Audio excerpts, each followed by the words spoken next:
కనిపిస్తుంది యాక్చువల్లీ. మరి. ఎంత బ్యూటిఫుల్‌గా ఉందంటే అంటే కళ ఉంటుంది కదా!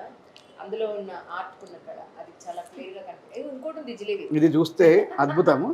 దీన్ని మీరు దగ్గరగా చూడాల్సిందే. యాహ్! ఇది చూడండి అసలు ఎంత బాగుందో. ఎంత సాఫ్ట్‌గా ఇందులో చూడండి. ఒక తిలకాన్ని చూడండి, ఆ స్మైల్‌ని చూడండి, రామలక్ష్మణుని చూడండి, హనుమంతుని చూడండి ఒకసారి. ఈ కింద ఈ లీఫ్‌ని చూడండి. ఈ కటింగ్ ఎంత బాగుంది. ఇప్పుడు ఈ కుందన్‌లో కటింగ్ ఉంటుంది. ఇది కొద్దిగా ఎక్స్‌పెన్సివ్ అన్నట్టు ఈ వర్క్. ఎంత నీట్‌గా చిన్న చిన్న ఆకులా కనిపిస్తున్న ఒక షేప్ ప్రాపర్‌గా మీకు. అవునండి. అవును. ఇందులో మీకు హంస కనిపిస్తుందా అండి? అవును. ఇందులో హనుమంతుడు, గద, ముక్కు ప్రతీది కూడా ఈ టెంపుల్ శిఖరం కావచ్చు. ఇదంతా కూడా ఏంటంటే క్రియేటివిటీ. ఓహ్! ఇది ఊరికే మనం ఒక పిక్చర్ చూసి చెప్పనికి రాదు. మనం ఆలోచించే శక్తి ఉండాలి.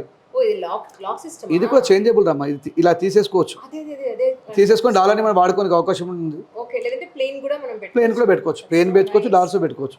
ఇవంతా ఈ చేతి చూపించండి ఎంత అద్భుతంగా ఉంటుంది. చాలా బాగుంది. ఈ సాఫ్ట్నెస్. లేకపోయినా ఈ జిలేబీకి ఇది లెక్కకున్నా కూడా అద్దె. మళ్ళీ ఇంకోటి పాలిష్ గుర్తుపెట్టుకోవాలి.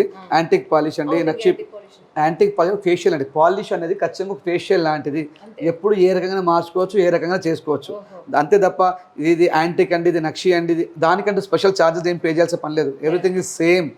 కాబట్టి ఎవరి స్కిన్ టోన్, మీరు చాలా ఫేర్గా ఉన్నారు, కాస్త బ్లాక్ అండ్ బ్రౌన్లో చేసుకోవాలి. మీరు కాస్త బ్లాక్ ఉన్నారు, లైట్ ఎల్లో చేసుకోవాలి. మీరు చామన్ రంగు ఉన్నారు, లైట్ కాపర్ అట్లా చేసుకోవాలి. అంతే తప్ప అందరికి కూడా ఒకే రకమైన పాలిష్ సూట్ అయ్యే అవకాశం ఉండదు.